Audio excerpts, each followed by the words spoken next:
Hey guys, ECRG here, back with another video. Today we're going to be talking about what happens when a CRA is really responsive to a site.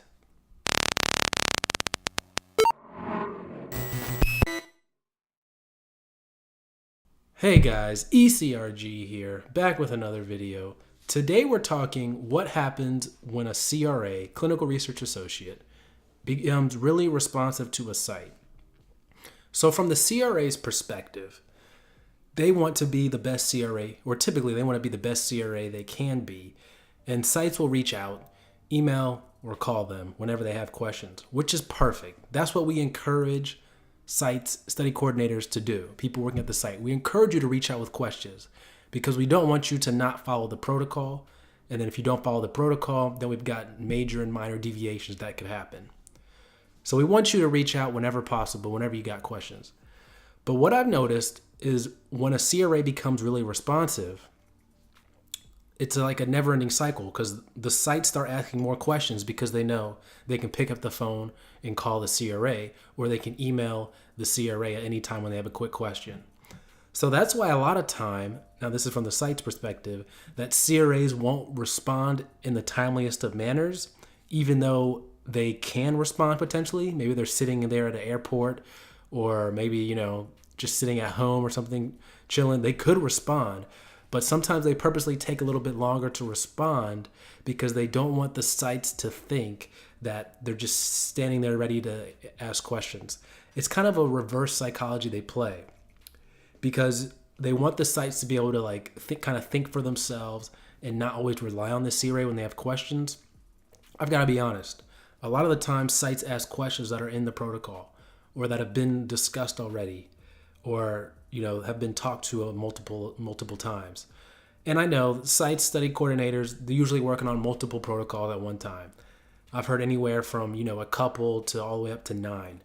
And it's just crazy. I mean, it's crazy to expect someone to know what's going on at the given stage in the study working on so many different protocols. So I get it. You want to ask the CRA questions. But just to inform you a little bit on what a CRA is thinking when they don't take a lot of time. Now, I don't want you to think that's what's happening all the time because CRAs are busy. They are on flights. They do, they're on site. They do work multiple studies sometimes and they're tired. They need to rest like everyone else. So they aren't always accessible, but sometimes they make themselves a little bit less accessible on purpose because they want the site to be able to kind of figure it out for themselves in a way.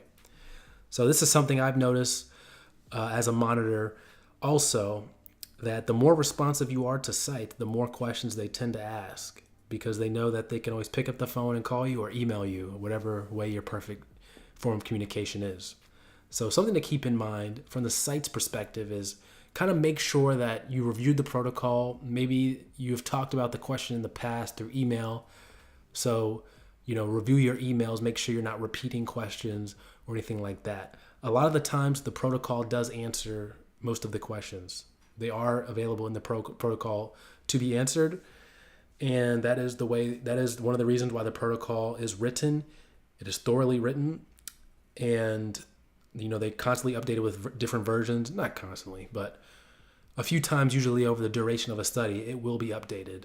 So that's part of the reasons to make it better and better as it goes and more streamlined throughout the process of the clinical trial.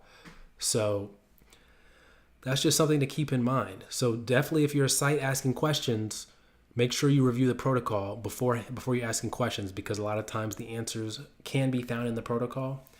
And from the CRA perspective, well, CRAs are going to keep doing what they're going to be doing.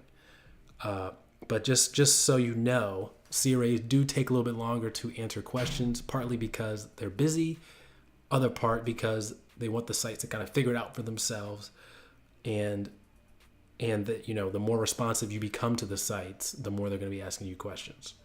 So thought I'd let you guys know. As always, email eliteclinicalgroup@gmail.com.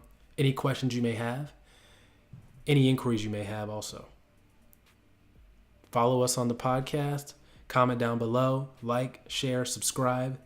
If you haven't subscribed already, subscribe right now. It'll be the best decision you've made all year. Trust me. All right, guys, take care.